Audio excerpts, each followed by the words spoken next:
Kisah Nabi Ibrahim. Nabi Ibrahim lahir dan dibesarkan di Padang Aram, daerah Irak, dan termasuk dalam wilayah kerajaan Babilonia. Pada masa itu, bangsa Babilonia menyembah banyak dewa.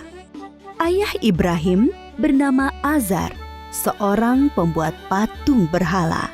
Patung-patung itu juga dijual kepada penduduk sekitar untuk menjadi sembahan mereka. Allah memberi Ibrahim pikiran yang cerdas dan kritis, serta keberanian yang besar. Dia mengilhamkan pemahaman kepada Ibrahim bahwa menyembah patung-patung itu adalah kesesatan yang nyata. Ibrahim bertanya dalam hati, "Ayah, mengapa ayah menjadikan patung-patung itu sebagai Tuhan? Bukankah ayah yang membuatnya? Bukankah patung-patung itu tidak bisa mendengar doa-doa kita?" Dia berpikir keras, siapakah sebenarnya Tuhan yang pantas dipuja, dimintai pertolongan dan perlindungan? Allah membimbing Ibrahim untuk memahami Tuhan yang sebenarnya. Mula-mula, Allah memperlihatkan langit yang penuh bintang bercahaya di malam yang gelap. Ibrahim berkata, "Sungguh indah, inilah Tuhanku." Ketika pagi tiba, langit menjadi terang. Bintang-bintang itu pun menghilang. Oh, bintangnya hilang. Aku tidak suka Tuhan yang menghilang. Itu bukan Tuhan. Pada malam yang lain, Ibrahim melihat bulan terbit sangat menawan. Wah, sungguh indah. Ini dia Tuhanku. Ketika pagi tiba, bulan itu tenggelam. Ternyata yang ini juga tenggelam. Ini juga bukan Tuhan. Oh, manakah Tuhan yang sebenarnya? Kalau Dia tidak memberi petunjuk kepadaku, pasti aku juga sesat seperti kaumku. Di kesempatan lain, Ibrahim melihat matahari terbit. Sinarnya terang memukau. Ini dia Tuhanku, Dia yang paling besar. Tetapi di senja hari, matahari akhirnya tenggelam. Taulah dia, matahari pun bukan Tuhan. Wahai kaumku, aku tidak mau menyembah Tuhan-Tuhanmu itu. Aku ingin mengabdikan diriku pada pencipta semua ini. Dia berusaha membuka pikiran kaumnya atas kesesatan mereka selama ini. Paman, patung-patung apa ini? Mengapa semua menyembahnya? Dari dulu leluhur kita menyembah Tuhan-Tuhan ini. Iya benar, bapak-bapak kita pun menyembah semua ini. Kalau begitu, kalian dan bapak-bapak kalian salah besar. Hah? Kamu ini ngomong sungguh-sungguh atau bercanda? Sebenarnya, Tuhan kita adalah pencipta langit dan bumi. Dasar anak muda ngelantur. Ibrahim bersumpah dalam hati akan menghancurkan patung-patung berhala itu untuk membuktikan kesalahan mereka. Suatu hari, ada perayaan keagamaan kaum Ibrahim. Setelah memberi sesaji kepada berhala, mereka pergi semuanya keluar kota. Ibrahim tidak mau ikut rombongan itu. Ketika semua sudah berangkat agak lama, diam-diam Ibrahim menuju tempat pemujaan berhala yang berisi banyak patung.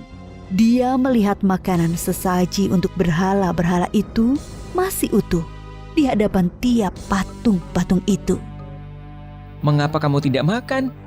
Mengapa kamu tidak menjawab? Ibrahim bertanya, lalu memukul patung dengan tangannya. Tentu saja, patung-patung itu tetap diam. Ibrahim mengambil kapak, lalu menghancurkan patung-patung itu. Dia hanya menyisakan sebuah patung yang paling besar dan mengalungkan kapaknya pada lehernya. Ketika kaumnya pulang dari luar kota, mereka melihat patung berhala mereka hancur. Sontak mereka berteriak, kaget, gempar seluruh kampung. Bergegas semua orang terutama para pemuka kaum, menuju tempat pemujaan berhala. Oh, siapa yang melakukan ini pada Tuhan-Tuhan kita? Kurang ajar! Kami dengar ada anak muda yang membenci Tuhan-Tuhan kita. Ibrahim namanya. Bawa ke sini anak itu. Maka Ibrahim digiring ke hadapan para pemuka kaumnya. Disaksikan halayak ramai. Apakah kamu yang menghancurkan Tuhan-Tuhan kita, Ibrahim? Yang menghancurkan patung-patung itu adalah patung yang besar ini. Bukankah dia membawa kapak? Tanya saja dia kalau bisa menjawab. Orang-orang yang mendengar jawaban Ibrahim pun tersadar. Merekalah yang keliru dengan menyembah patung-patung itu. Tapi kekafiran yang sudah mendarah daging membuat mereka memutarbalikkan kebenaran. Tentu di sini ada campur tangan setan. Kamu kan tahu, dia tidak bisa bicara, apalagi bergerak menghancurkan patung lain. Berarti kamulah yang melakukannya. Jadi, mengapa kalian menyembah patung yang tidak bisa berbuat apa-apa? Melindungi dirinya sendiri saja tidak bisa, apalagi melindungi kalian. Pemuka-pemuka kaum Ibrahim berunding untuk menghukumnya. Beberapa orang mengusulkan untuk membakar Ibrahim hidup-hidup. Maka penguasa waktu itu, Raja Namrud, memerintahkan untuk membuat bangunan tempat pembakaran Ibrahim di tengah lapang agar bisa disaksikan orang banyak. Ibrahim diikat lalu dilemparkan ke dalam api. Api menyala berkobar sangat panas. Allah berfirman, "Hai api, dinginlah dan menjadi keselamatan bagi Ibrahim." Maka ketika kobaran api yang dahsyat telah padam, keluarlah Ibrahim dengan segar bugar, tidak terbakar sedikit pun. Bahkan pakaiannya juga utuh, hanya tali pengikatnya yang musnah terbakar. Ketika sudah diangkat oleh Allah menjadi Rasul, Nabi Ibrahim dengan giat dan sabar mendakwahkan ajaran Allah. Bangsa Babilonia waktu itu menyembah dewa-dewa. Raja mereka, Raja Namrud, dipercaya sebagai keturunan dewa. Namrud adalah seorang yang cerdas dan kuat kepemimpinannya. Semua itu membuat dia takabur dan berlaku kejam. Dia menganggap dirinya sebagai Tuhan yang harus disembah. Mendengar dakwah Nabi Ibrahim, Raja Namrud mengundang beliau ke istana. Tentu tujuannya untuk menghentikan dan menghukum Nabi Ibrahim. Kemudian Raja Namrud dan Nabi Ibrahim berdebat tentang Tuhan yang patut disembah. Siapakah yang kau anggap Tuhanmu itu, Ibrahim? Apa kekuasaannya? Tuhanku adalah yang menghidupkan dan mematikan. Aku juga menghidupkan dan mematikan. Aku menjatuhkan hukuman pada orang-orang dan aku berkuasa untuk mengampuni dan membiarkan mereka hidup. Allah menerbitkan matahari dari timur. Kalau kau juga Tuhan, terbitkanlah matahari dari barat. Raja Namrud tercengang dan terdiam mendengar jawaban Nabi Ibrahim. Dia kebingungan bagaimana menjawab tantangan Nabi Ibrahim. Demikianlah Nabi Ibrahim berdakwah dengan membuka akal pikiran manusia tentang Tuhan seluruh alam. Ada suatu peristiwa ajaib yang menunjukkan maha kuasanya Allah. Setelah Nabi Ibrahim diangkat menjadi Rasul, yaitu ketika beliau bermunajat kepada Allah. Ya Rabbi, perlihatkanlah pada hamba bagaimana Engkau menghidupkan yang mati. Allah Subhanahu wa Ta'ala berfirman, "Belum percayakah engkau pada kekuasaanku?" Hamba percaya, tapi hamba ingin hati hamba yakin. Kemudian Allah Subhanahu wa Ta'ala berfirman, "Ambillah 4 ekor burung, lalu potong-potonglah mereka, lalu lemparkan di atas tiap satu bukit, satu bagian. Kemudian, panggillah mereka. Pasti mereka akan datang kepadamu dengan segera. Nabi Ibrahim melakukan yang diperintahkan Allah. Maka keimanannya bertambah mantap. Kepada bapaknya, Nabi Ibrahim tidak putus asa mengajak meninggalkan penyembahan berhala. Wahai ayahku, mengapa ayah menyembah sesuatu yang tidak bisa mendengar dan melihat, serta tidak dapat berbuat apa-apa untuk menolongmu? Sesungguhnya Allah memberi aku ilmu. Ikutilah aku, wahai ayahku. Jangan ikuti setan. Aku takut engkau akan ditimpa azab. Bencikah kau pada Tuhan-Tuhanku Ibrahim? Diam. Kalau tidak, kau akan aku rajam. Pergilah, tinggalkan aku. Selamat berpisah, ayah. Semoga keselamatan dilimpahkan kepadamu. Aku akan memohonkan ampunan dan hidayah untukmu. Nabi Ibrahim terus memohonkan ampunan Allah untuk Azar. Sampai kemudian jelas baginya bahwa Azar tidak mau beriman dan terus memusuhi Allah. Allah melarang memohonkan ampunan bagi orang-orang kafir.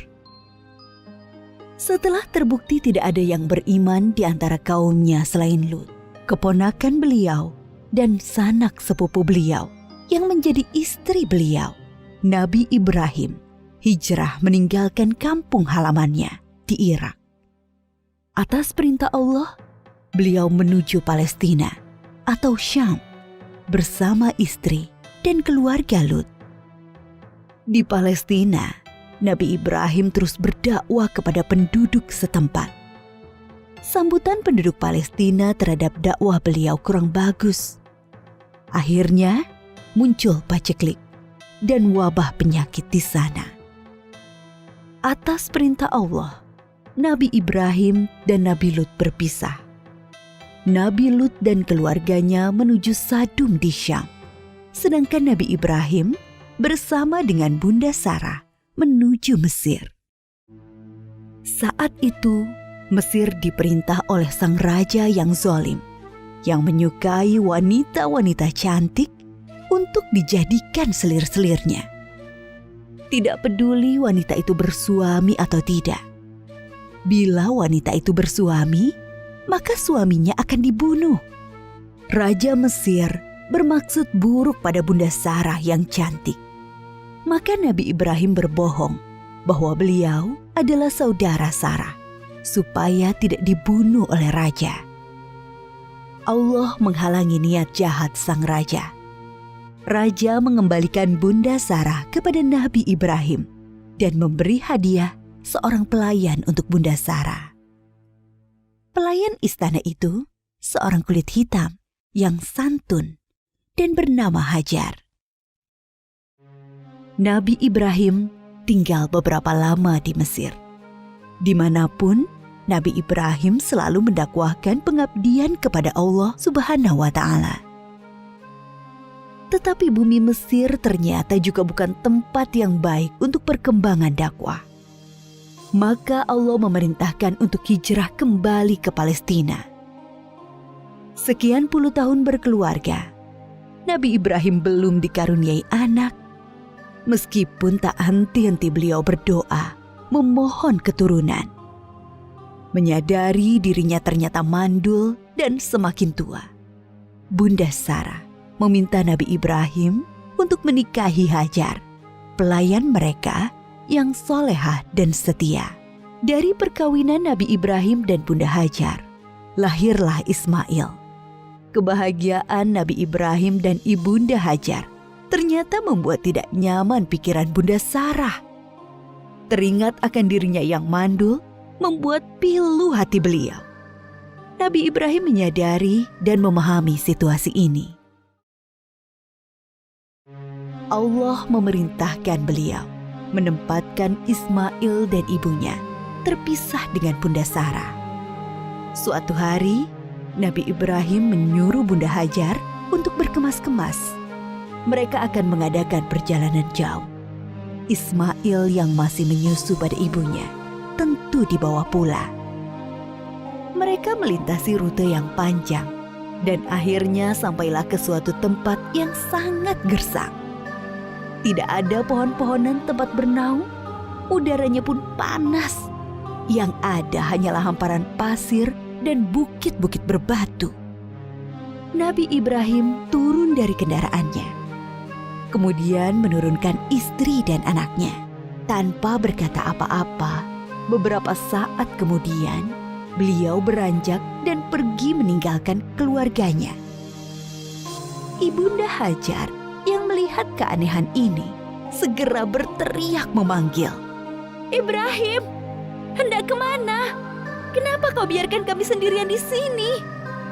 Nabi Ibrahim tidak menjawab, hanya menunduk terus berjalan.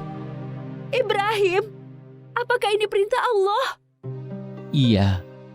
"Kalau begitu aku yakin Allah tidak akan membiarkan kami." Ibunda Hajar begitu sabar dan ridho pada keputusan Allah. Nabi Ibrahim sebenarnya tidak tega meninggalkan keluarganya di tempat terpencil dan gersang itu.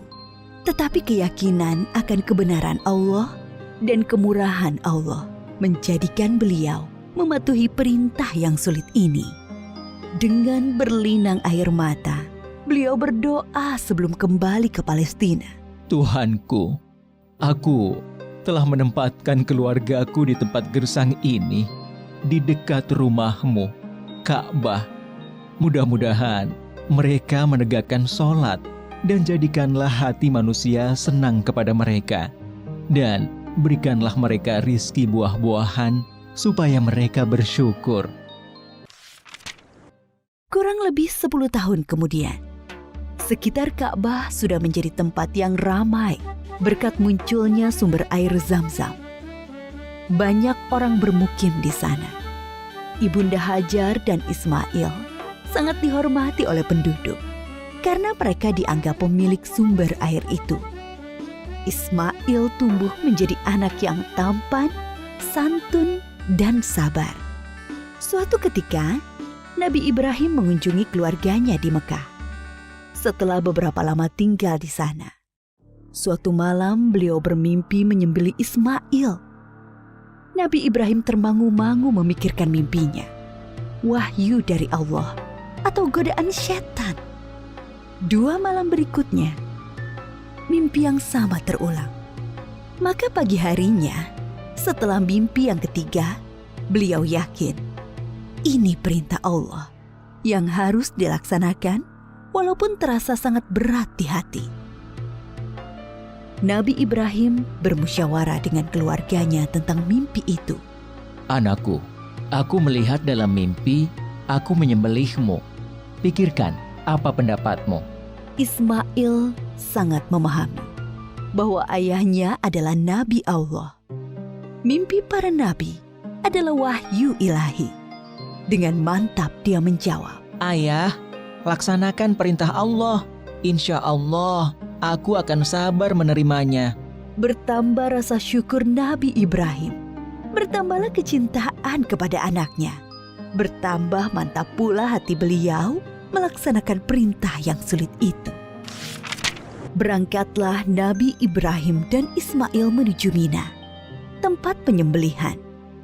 Sepanjang jalan, iblis menggoda mereka agar mengurungkan niat pengorbanan Ismail.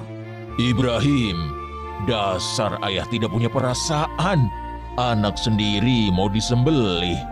Ingat, kau berdoa puluhan tahun meminta anak. Allah sudah memberimu anak yang soleh.